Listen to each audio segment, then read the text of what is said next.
Hello everyone, today we are going to learn about Wordpress plugins. And my name is Arun Mishra from Website Crafter, where we teach how to make websites in the easy peasy way.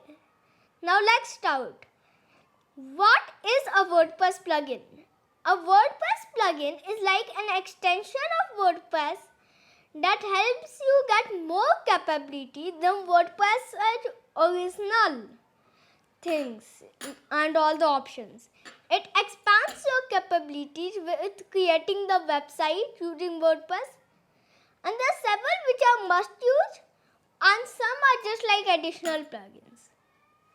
So we will today explore the world of plugins and find out how to download, delete.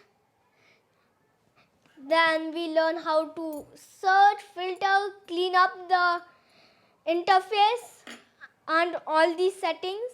So let's jump into the computer. Through life, every day is a new beginning. Shine your light. It's your day and the world is waiting. Here we are in the dashboard, but now we run all the way down to the plugins, and when you will first time come on this tab, you will notice that there are a bunch of plugins here. Just delete them because I am teaching you how to start from scratch using WordPress, of course. So now let's learn how we can handle plugins. Let's say we need a plugin. So we go to this Add New tab. And from here, we go all the way here to search our plugins. Like Elementor, a website builder that helps you create different designs. And here we have it on top. We can find out when it was last updated and if it is compatible with your version of WordPress.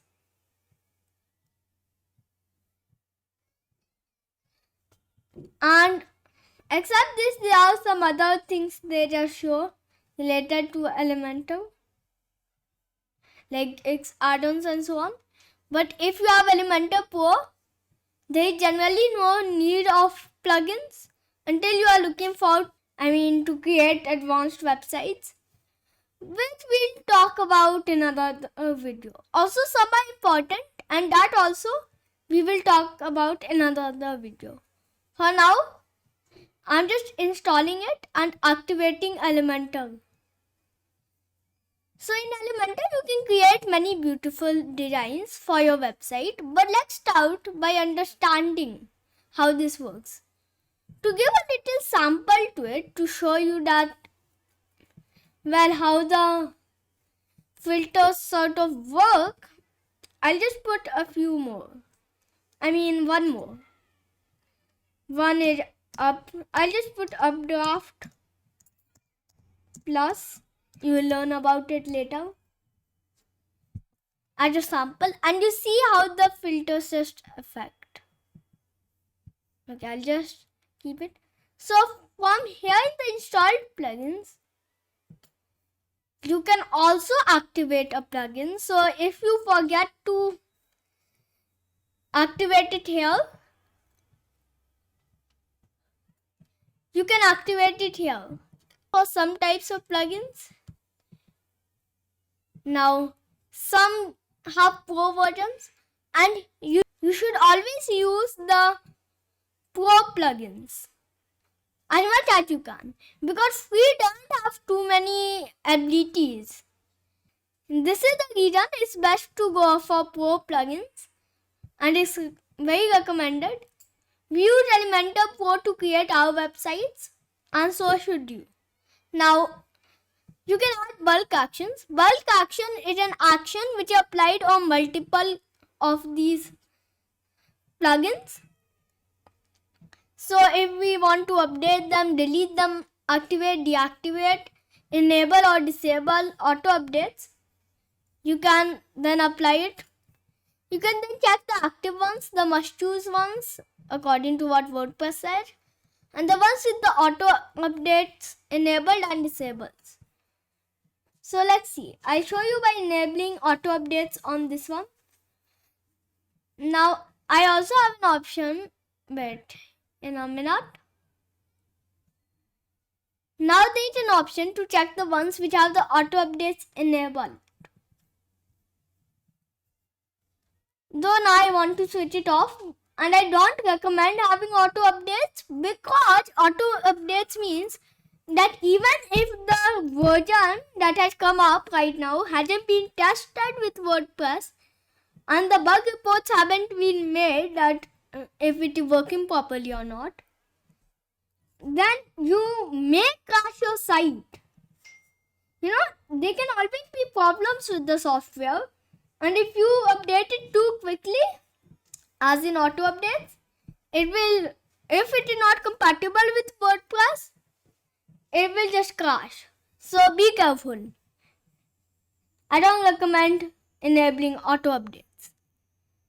You can check a variety of things like settings. Some plugins have their own tabs like Elementor, and you can then get more control over the software per your preference, like global colors, global fonts, and so on. Now just get off this. And we can deactivate, take toll of some plugins. You can check the pro support and everything. If you want, you can apply bulk actions from down here. You can search the plugins from here. You can add new plugins from here. But never touch plugin file editor because it's full of code. And if you don't know the coding, like what's written here, then you should not touch it. Because if you will, you may create some errors in the plugin and the plugin will stop working. So be careful. Now, here's another interesting fact. If you want your dashboard to look leaner, hey, there was a description here. You can add this description. You can find out the next version. Wow, 1.22.23. You can find from which person or which company has the plugin been made. You can view its details. For some, you can check the docs and facts and even video tutorials. You can also change the number of items per page. And you can switch off this automatic updates option to make it even cleaner. So if you don't like messy dashboards, then you can just remove those and it will be done. So there we have it. Let's have a recap. To upload a plugin, you can search it and then upload the plugin by installing and activating it. You can activate, deactivate, delete, and also check the change log and so on using the plugins options which are given below the name of the plugin.